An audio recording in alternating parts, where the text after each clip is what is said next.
Hello, Robert. Welcome to all our listeners or viewers. And today it is Constellation Conversations with you, Robert Rowland Smith, and myself, Nicola Dunn. And we're going to talk about final images. Yeah. So what are your opening thoughts, Robert? My first thoughts about last images. Yeah, thank you. First of all, I love the phrase, and I think it's at the most basic level, it probably relates to this idea that at the end of a constellation, one is supposed to arrive at what's known as a resolution. And a resolution is made up of several things, but one of the things it's made up of is the tableau vivant, the living picture, the three-dimensional map that will be arrived at in the room. So that typically will have a representative for the issue holder, plus the elements of their system configured or constellated in such a way that suggests that the issue has been resolved and that the systemic knots have been undone. So when we talk about last images, that's probably the primary thing we're speaking about, what the kind of physical piece of theatre looks like at the end when people are frozen in place, like sort of statues almost. And corresponding to that, I suppose, is the inner photograph taken of that statuary by the issue holder so that they're logging that final image in some way. And that's the thing for them to take away.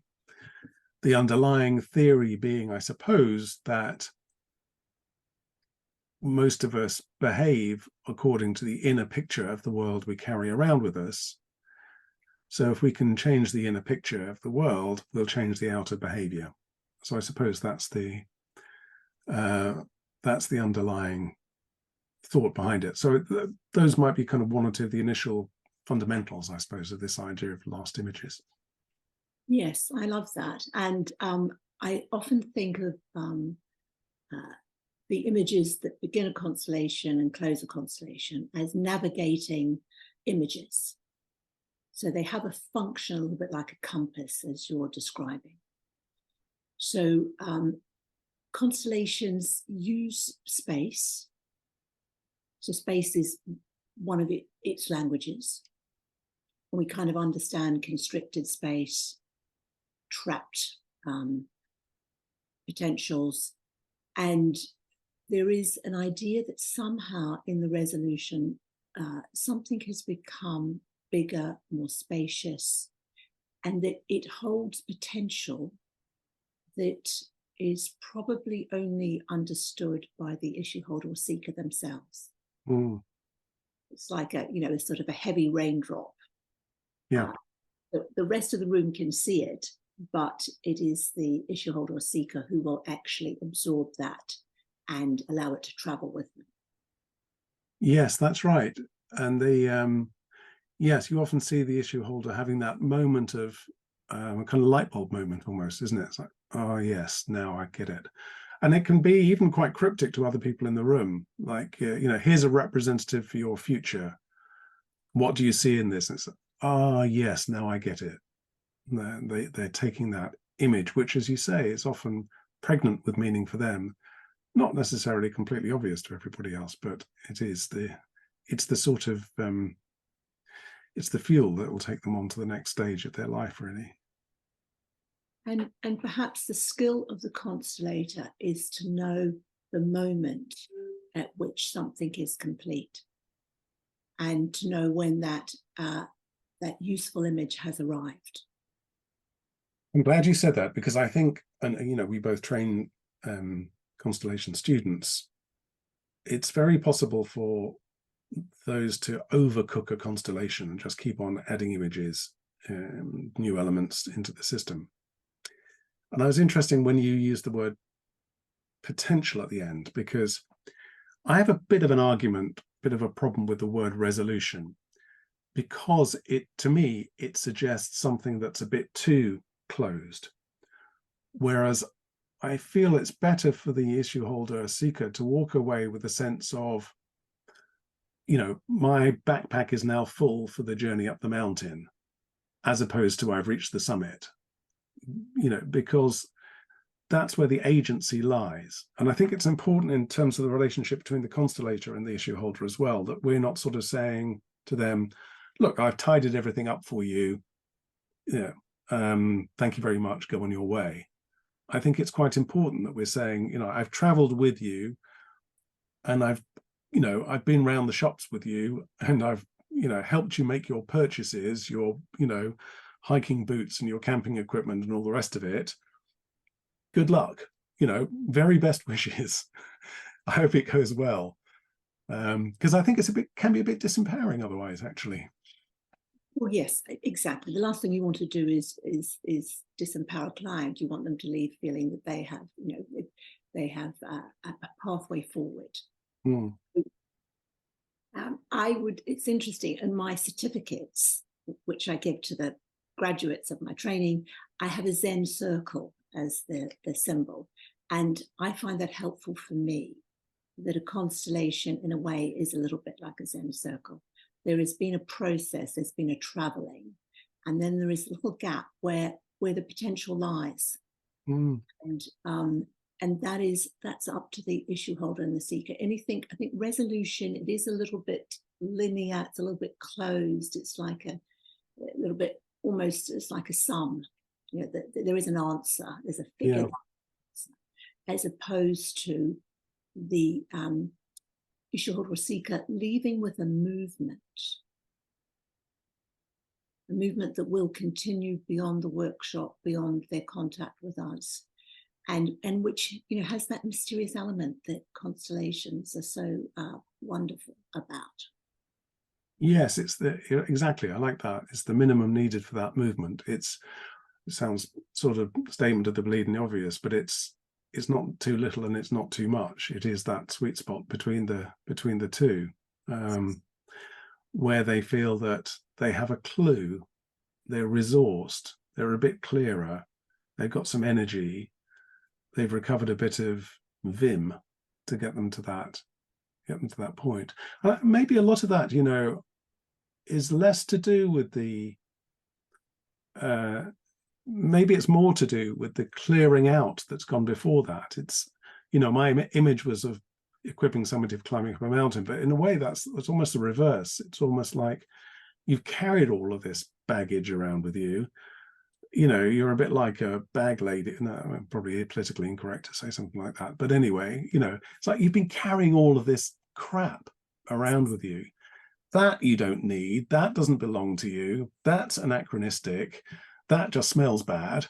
Maybe it's almost the opposite thing, actually. We're just lightening the load a bit.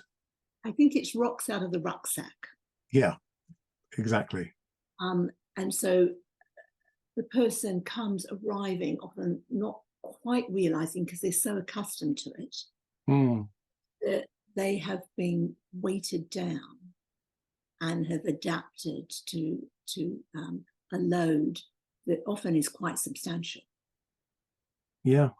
And that it has limited them in some way. It has made some possibilities in life maybe just too difficult. Yeah, that's spot on, isn't it? Because just going into the kind of fundamentals, the systemic theory behind that, what allows that movement to happen is almost literally a handing back of material, usually to older people in the system, not always, but to people who've come before. And we'll get people to say, I hand this back to you, or for the recipient to say, I take back what's mine. I'm not going to burden you with my issues and material and stuff, even from beyond the grave. I'll take back this affliction, this sorrow, this trauma, this guilt, shame, because it's mine to hold, so that you can live your life. And it's strangely empowering, actually, for people to take things back too, because they can be a bit light when they don't take responsibility. They're not heavy enough. So that's this idea of sort of weighing up and balancing is quite a helpful metaphor for me. And I know that in the constellation world, the idea of quotes, giving things back is controversial. But there also there are these different levels in a constellation, which you could even call them dimensions. So there may be some levels at which there is an optical illusion, but it's a helpful optical illusion. And it stops a replication of trauma and difficulty. It frees someone to face their own future and potential. So we have sentences that we use that may not be factually correct in the material world, but they are a language which is relevant within a constellation and help create this movement that we're both talking about, which, I mean, we've both received our own constellations. We understand what it feels like, don't we, to actually sense a lightness and a new movement coming in, which is propelling us towards things that we always wanted to move towards, but just felt we couldn't. Yeah. I do sometimes hear, more than sometimes, frequently hear people say, and now what? What do I do with this? I've got this image. What does that mean? Do I go home and call my mum then? Or do I quit my job tomorrow then? Or do I get divorced then? And because those are the kind of issues people arrive with.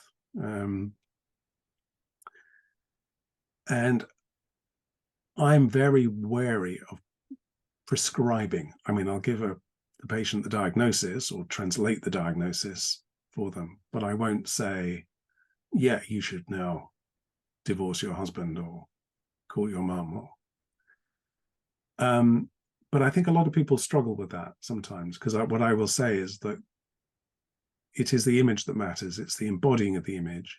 And I know you do this too. I do it. I will often, rather than saying do X or Y, I will often bring the issue holder back into the constellation right at the end, sometimes before as well, so that they are, as far as possible, embodying the experience of the resolution, so that it's felt as much as thought. And this is often the case of very clever people, come to workshops, who are endlessly kind of whirring the cogs.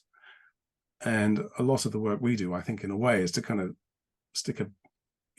put a stick into those cogs and try and stop them turning for a minute, so that they can feel the images, if that's not a contradictory statement. But that's, in a sense, exactly what we're doing, trying to feel as much as see the images. Absolutely. I think the mind is wonderful, but at times unhelpful. And to your point about, the almost a little bit about the what next, and maybe that deserves its own conversation for the two of us. But I think something is often planted by the constellator with the issue holder or seeker at the beginning. Yeah. So that the ending is a little bit prepared, that it's, as you say, the resolution is an expansion. Yeah. It's not a full stop. Yeah. And that the movement will express itself a little bit more, in a sense, through the body. And the mind will catch up over time. But then, as you say, people have dreams. They sometimes, actually, which is quite interesting, we both have this, I'm sure, lots of times, is that the issue holder seeker isn't the person who stretches out and makes the contact. It's the opposite. It's the other way around. I mean, I've done one-to-one sessions with people, and they say that they haven't spoken to their father for 5 years, 8 years. We'll finish it's bizarre, but we'll finish the piece of work, the desktop constellation. They'll pick up their phone and they'll say, "Oh, I've just had a missed call from my father." So it's because we're working with the system, as we've described before. Sometimes the system picks up the movement. Yeah. And sometimes it's the individual that we're working with. Yeah. Yes, and all of that does deserve a different conversation. There's one particular area of the kind of last image that I've been thinking about a lot recently and working with a bit, which is the idea of the future. An issue holder will often arrive with, it could be anything from, I'm rubbish with money, how do I make more money, to, I can't get pregnant, how do I get pregnant, or all sorts of things. And it's tempting to put in a figure for the future at the end. And I've certainly seen trainee constellators using a figure of the future as a sort of catch-all, let's have the future in there. I've, in the past few years at least, pulled back from that. I'd be interested to know what you do, because it feels to me partly it's too general as a resolving image, as a last image. And what I try and do is make it as specific as possible. So not your future, but, the people you'll be working with, the person you'll be sitting next to, the house you're going to move into. Because it feels to me those are a bit more, tangible for the person, that for them to take away. But also they seem to come out of the client system in a way that something like the future doesn't always come out. Or as a variation on that, if I were to put the future in, I would then ask the issue holder, not what, I basically say, who is this? Not what does it stand for? Or at the very least, I might say, what bit of you does it stand for? And it might be, my courage or my bravery or my hope or something. I wanted to mention that because it seems to me the future, I've seen it put in a lot in constellations as a kind of resolving element. But as I say, I've begun to move away from that and try and make it a bit more precise and challenge it a bit, I think. Well, the great things about these conversations is that you require me to think about what I actually do. Yeah. And I've done lots of things over the years. I would say currently at this point in time, what I would do for the issue holder or seeker is at that point, I might say, find a place in the space where you can turn towards your future or your next step. I won't necessarily always have put a person in, but what they do is they do move around the space, and they're in doing that and in choosing a position, they've created an expanded systemic image as well. Often people might face a doorway or a window where there's light. People love to look out where there's greenery, and that's possible where I do my work. So it is interesting that it's something that I like to come from the issue holder or seeker. Right, that's very interesting. I like that way of working. Yes, it's got what moves them or what turns the needle on the compass in a way. And because we're talking about next steps, they're actually making next steps to do that. Yeah. Yes, and actually that phrase is often the resolving image will go with a resolving sentence. The sentences I find often work well are things like that. In other words, I'll take a step. It may not be, I'll leap over the chasm, but it might be, yeah, I'm ready to take the first step, or I'll go so far today. And I think both of us would probably step back from saying things like, I'll leave that job, or we wouldn't close down that movement or limit it. No, I don't think we would. The exception, I suppose, being, occasionally we'll do a thing called, in the jargon, well, it's the jargon I use, I don't know if you use it, a structural constellation, where there seems to be actually quite a simple choice. I ran a constellation for somebody this year, and they said, I can either stick with my present job or do the job I've always wanted to do. Okay, well, let's set those two things up. I didn't name what they were, and I think in a structural constellation it's better to do them blind. But of course I also put in a third option, and the third option was based on my sense of what she was really trying to say to me in the opening conversation. So broadly speaking, she was currently in a well, I don't want to give the identity of the person away, but currently in a kind of very mainstream business. She wanted to move independently into an alternative type business, but she was a bit ashamed of the alternative type business because it was a bit alternative. So the third option I put in was doing the alternative business, but wholeheartedly and with your full spirit and, not being ashamed of it. And of course, the representative, the issue holder, unambiguously went for the third element. And the reason I say that is that I think with a structural constellation, you sometimes, it really can be very clear.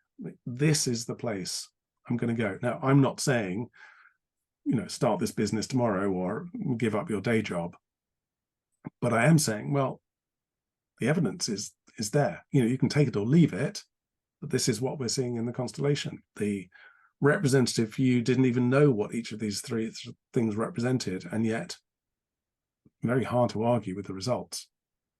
What I think is beautiful about that is I'm just imagining that the representative connected with the wholeheartedness. Yeah. And so that was what was best for the exactly, regardless of what the job choice or career choice might have been. Yeah. The act of fully embracing something and bringing all of yourself to it, and not being concerned about what other people think. Yeah. No, I mean, you make a very good point there, actually, because that is, it's quite profound, I think, what you've said there, because that is the movement. In a way, the job is just the vehicle for the wholeheartedness in that case. And that's often the case, isn't it? In the, people, I've done constellations with people choosing between two houses to buy, or two parts of the country to live in, or two bosses to work with, and it's that those are the outer form of something, which is heart-centered, for want of not a phrase I would normally use, really, but it's probably that's where the movement of the soul idea, I suppose, comes in. And that's why we're great together, because I love the term heart-centered. Right. Yeah. Just because I feel it's quite a good place to have your navigating compass. Yeah. If your heart's good, in a choice, then generally the rest of life flows around that. Yes, that's nice, isn't it? The heart. Yes. Okay, so I can reconcile myself a bit with this phrase heart-centered now you said that about being a compass and a navigator. That's good. I can buy that now. Yeah. And I think the interesting point about that is often you're making a step which is connected to your heart, maybe not your parents' heart, not the career that they wish they had but never were able to. That's often the sort of constriction and contraction, isn't it?